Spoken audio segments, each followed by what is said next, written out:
Man, oh man. The internet is absolutely on fire right now. And when I say on fire, I mean flaming, exploding, crashing out, no sleep type of fire. According to what's being spread right now, one of the biggest names in hip hop history, a man many people consider untouchable, is allegedly caught in the middle of something that sounds more like a movie script than real life. The name involved? Gucci Mane. And the accusations being thrown around right now are heavy, messy, and dangerous. According to viral reports circulating online, blogger Tasha K made a post that immediately sent shockwaves across the internet.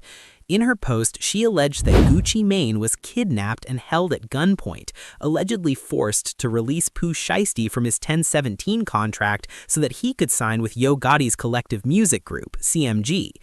When people first read that, most folks thought it had to be clickbait, because there's just no way. Not Gucci, not Big Wop, not the man with the ice cream cone tattoo on his face who survived prison, beef, betrayal, and an entire industry trying to blackball him. The same Gucci Mane who came home in 2016 and reinvented himself into a business mogul. That Gucci Mane? But once the post went up, things started lining up in ways that made people uncomfortable.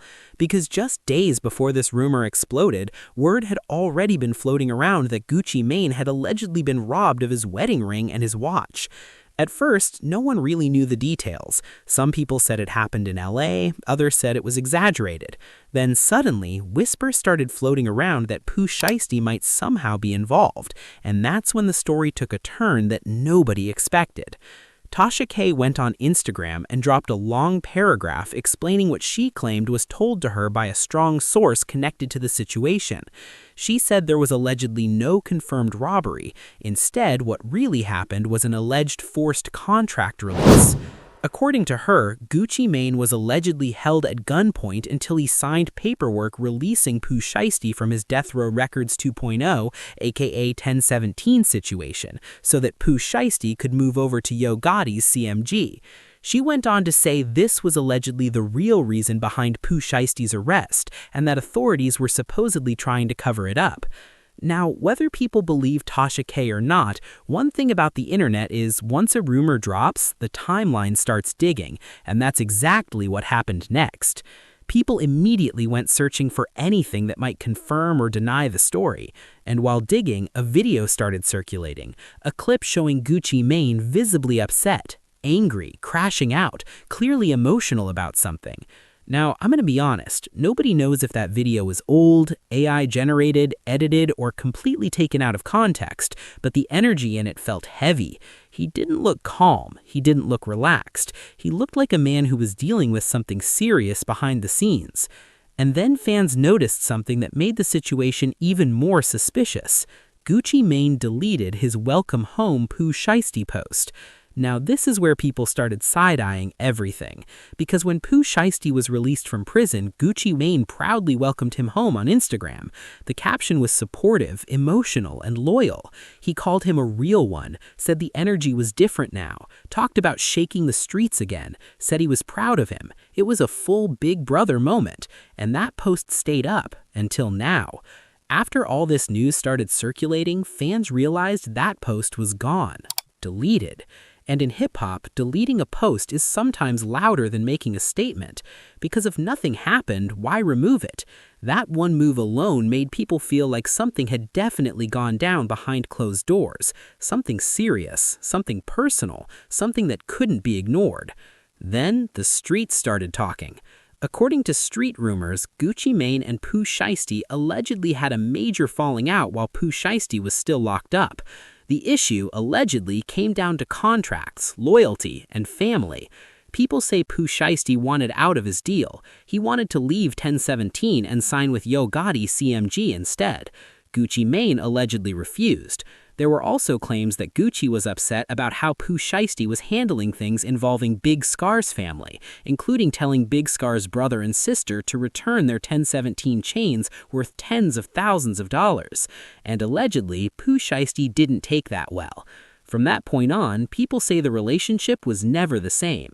And when Pooh Shiesty finally came home from prison, fans noticed something strange. He didn't immediately release music. For someone as hot as Pooh Shiesty, that silence was unusual. It took over a month before anything dropped. Then when the FDO track finally came out, fans started paying close attention to the lyrics. Because in that song, Pooh Shiesty dropped lines that felt pointed. He talked about snakes, about keeping grass low, and then he referenced Yo Gotti directly. And that raised eyebrows, because why are you mentioning another label boss if you're supposedly still signed to Gucci Mane? To a lot of fans, those lyrics sounded like subliminals, like someone signaling where they really wanted to be. And then things escalated. Word on the street began circulating that Gucci Mane was allegedly backdoored in LA, that this situation was allegedly orchestrated with outside involvement. People started mentioning gang politics, rolling 60s rumors, and West Coast connections. Whether true or not, the fact that respected West Coast bloggers like Sinash started discussing it made people take the rumor more seriously. No longer signed in 1017, and Gucci Mane no longer has his wedding ring and no longer has his watch. But Gucci, you can holler at me. I can get it back for you, bruh. Other than that, man, it is what it is. Breaking news, breaking news, breaking news. Believe me, don't believe me, but y'all know when I break down street shit like this, I'm never wrong. Sinash went live and talked about Gucci allegedly being robbed of his wedding ring and watch. People in the comments were demanding proof, yelling cap, saying there was no footage. Sinash pushed back, explaining that not everything happens on camera, and when someone is outgunned, even with security, the goal isn't to be a superhero, it's to leave alive. Gucci Mane on the way in which he handled the whole entire situation. See, what a lot of people don't know is that some things are unforgivable to some people. Pooh Shiesty, Scar's death is one that he could not forgive. So Pooh Shiesty has not been rocking with Gucci Mane at all since he got out. And as of today, Gucci Mane, Pooh Shiesty went their separate ways. But the details on how that happened, whew. And honestly, that part hit different. Because real life isn't a movie. Security isn't supposed to turn into Neo from The Matrix. When guns are drawn, survival becomes the priority. Then things got even messier, because right after Sinash spoke, Wack 100 jumped into the conversation. And when Wack speaks on gang-related topics, people listen, whether they like him or not.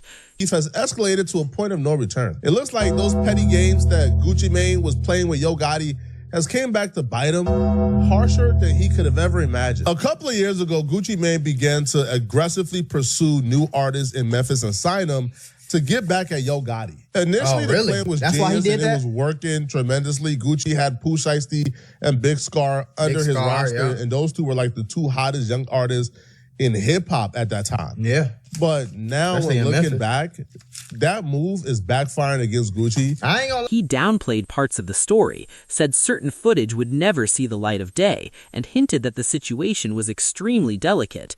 That alone made people feel like there was more going on than anyone wanted to admit publicly. Then, out of nowhere, Hernandez Govan, the man who was acquitted in connection to Young Dolph's murder case, jumped online and started speaking directly to Gucci Mane in a video. Gucci LaFleur, you know, I grew up around my granddad and young bro. They say when you get married, man, you're supposed to always keep your wedding ring on. Always keep your Damn, my bad, Gucci. You don't know where yours is. No, I'm lying. Hey, Gucci Mane, LaFleur. You went and signed 100 from Memphis, Tennessee to try to antagonize Gotti all because he your wife. Then you dropped him little and killed Pooh. And now Gotti done took Pooh Shiesty from you. Serious dictation was driving. How it feel to have a Memphis man take your wife and your #1 artist? You gotta tighten up, Gucci. All that goofy shit you were doing. Signing 100 from Memphis, Tennessee, you ain't never heard the mixtape.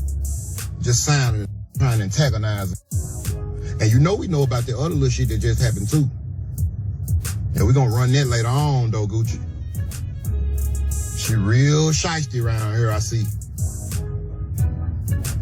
Hey, y'all pray for Gucci, man, cause this shit that's about to break, she crazy. Hey, Gucci LaFleur, you know, I grew up around my granddad and young bro. They say when you get married, man, you supposed to always keep your wedding ring on.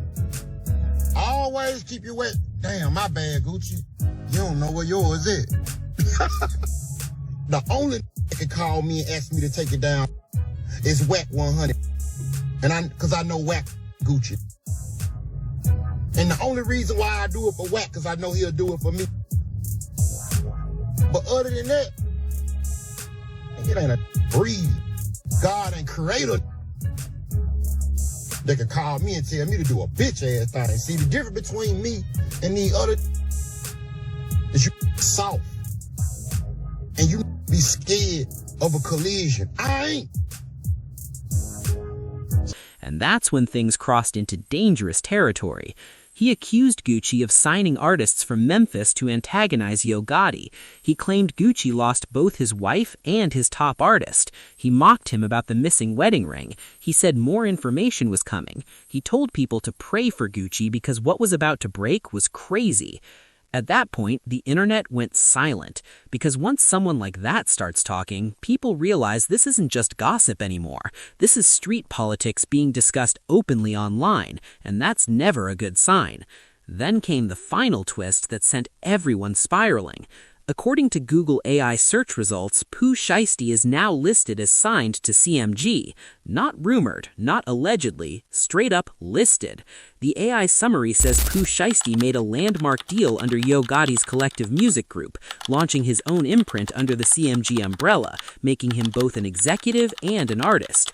It even states that he transitioned from Gucci Mane's 1017 Records to CMG.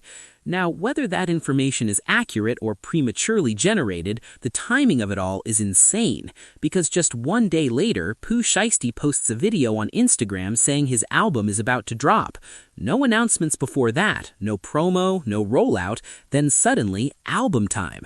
And that's when fans said, nah, something definitely happened, because this doesn't look random, this looks like movement.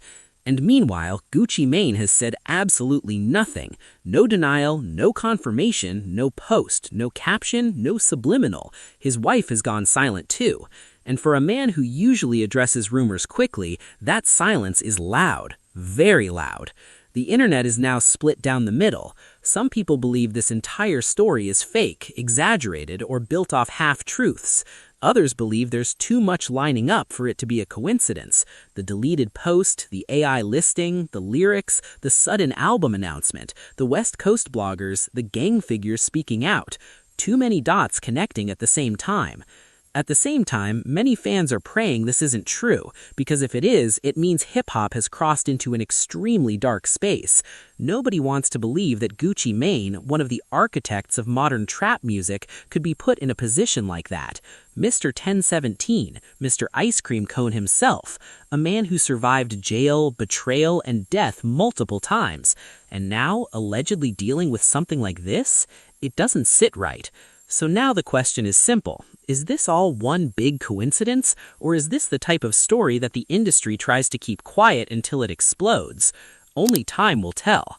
But one thing is certain, the internet is watching closely, and if anything else pops off, trust me, I'll be right here to let you know.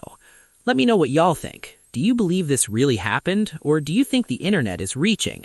Drop your thoughts in the comments, and trust me, if anything else breaks, I'll be right here.